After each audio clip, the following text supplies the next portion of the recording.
চাকু হাতে জলপাইগুড়ির বাজারে কে ঘুরছেন, খবর চাউর হতেই হইচই পড়ে যায় বাজারে। এগিয়ে গিয়ে সেই দৃশ্য দেখে চক্ষু চড়ক গাছ সকলের। এদিন হঠাৎই ভিন রাজ্যের ব্যবসায়ীদের খুঁজতে চাকু হাতে বাজারে চলে যান স্বয়ং তৃণমূল কংগ্রেস পরিচালিত পৌরসভার ভাইস চেয়ারম্যান।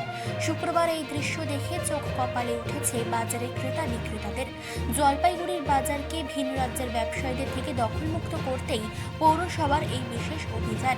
এদিন জলপাইগুড়ি পৌরসভার পক্ষ থেকে চেয়ারম্যান পাপিয়া পাল, ভাইস চেয়ারম্যান সৈকত চট্টোপাধ্যায় সহ একাধিক তৃণমূল কাউন্সিলর এবং পুলিশের নেতৃত্বে দখলমুক্তি অভিযান চালানো হয় 2015 সালে আগুনে পুড়ে যাওয়া জলপাইগুড়ি দিনবাজারে।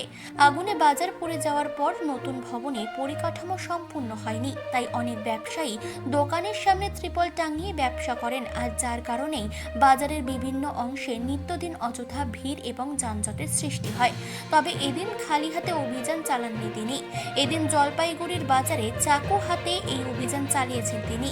সেই চাকু দিয়েই পথে আটকে থাকা ব্যবসায়ীদের টাঙানো ত্রিপলগুলিকে কাটতে দেখা যায় তাকে। এই প্রসঙ্গে তিনি কি বলেছেন চলুন জেনে নেওয়া যাক। চাকু হাতে না, ওটা ত্রিপল কাটছিলাম।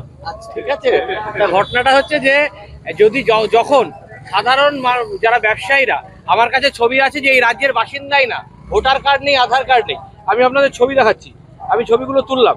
ঠিক আছে, তারা এখানে এসে দোকান খুলে ফেলেছে এবং তাদের এই যে ছেলেটি দেখুন, এই যে ছেলেটি পরপর দেখুন, এদের ভোটার কার্ড নেই, আধার কার্ড নেই, ডালা বসিয়ে বসে গেছে এবং আজকে যৌতুকগৃহে পরিণত হয়েছে।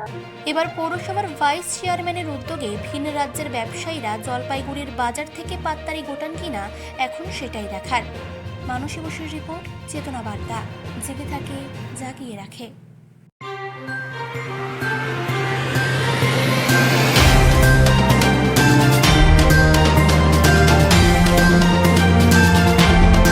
চেতনা বার্তা, জেগে থাকে জাগিয়ে রাখে।